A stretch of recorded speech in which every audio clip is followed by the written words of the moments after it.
we are going to take a brief look at the period called Hellenistic period.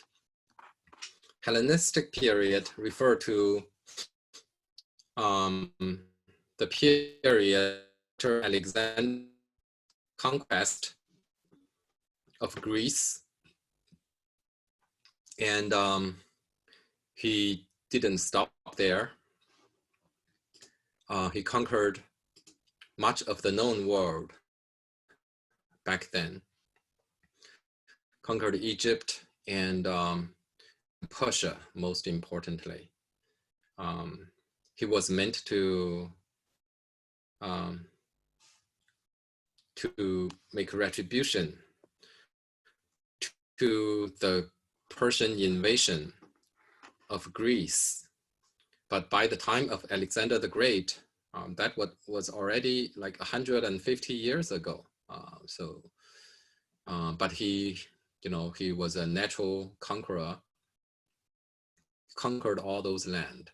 He, collapsed the Persian Empire, and he also wanted to march on to conquer India.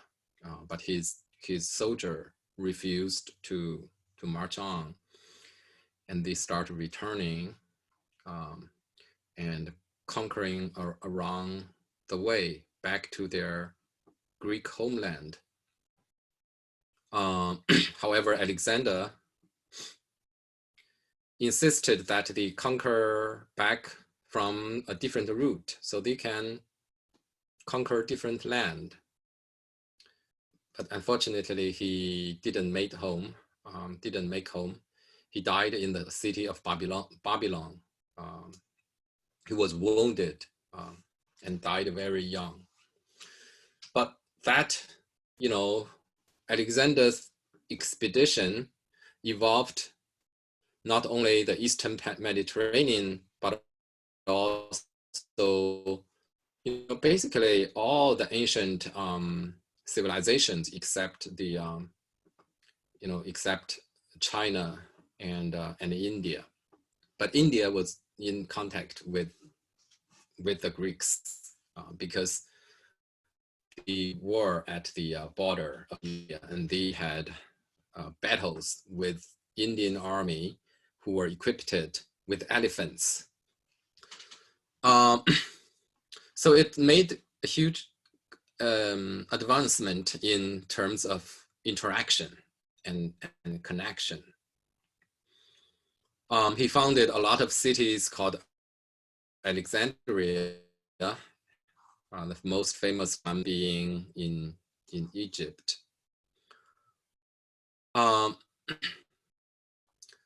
So this period heralds the decline of the Greek city-states and the rise of centralized government and the centration of wealth.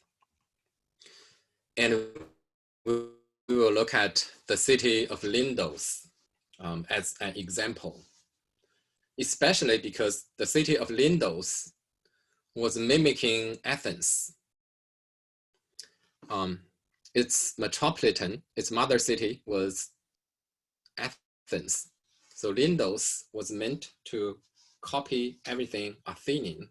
However, nothing could be more different from the Athenian Acropolis than the Acropolis for the city of Lindos. This is the Acropolis. So like Athens, it's elevated on a hill, on top of a hill. The setting is very similar.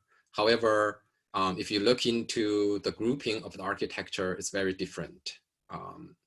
At Athens, architecture were built around the surrounding area on the hilltop, but here they are all kind of centered. And in Athens, all buildings are independent and separate from one another. But at Lindos, all the buildings are connected to form a complex. So buildings lost their independency. Temple is no longer self-sufficient and self-contained, but rather a final element of a sequence of terraces framed by symmetrical U-shaped stoa. And here there is also a stoa, but that stoa also lost its independence. It is a U-shape, and it became an entrance, basically an entrance porch for the architectural ensemble. So this is a photo of the entrance area. Features the axial staircase. The stoa became a screen, a scenic device, instead of offering space for free debate among scholars and politicians. The last court is scaled down to the pre-existing temple, which was in a smaller temple built earlier, and integrating it into the grand ensemble. Both temple and stoa are no longer independent element, just as the polis is no longer politically self-sufficient. And the last example is also a Hellenistic city at Pergamon. The central buildings are grouped along a fan-shaped area. There's no kind of axis like at Lindos to connect the different parts, but there is a center, and the center is the orchestra of the theater, and other complex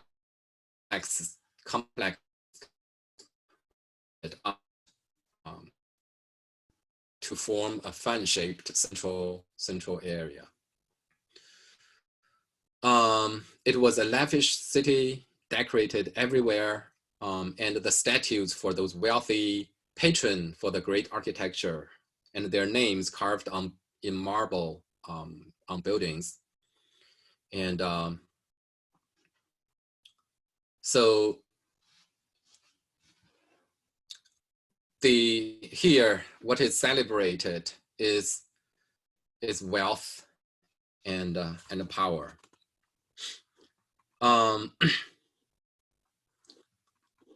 So let's take a look at the altar of Zeus, which is this building. This is the altar of Zeus. And the altar of Zeus was a square building elevated on steps. And that square building features a series of corridors, basically. There's no true room. It's just a wall,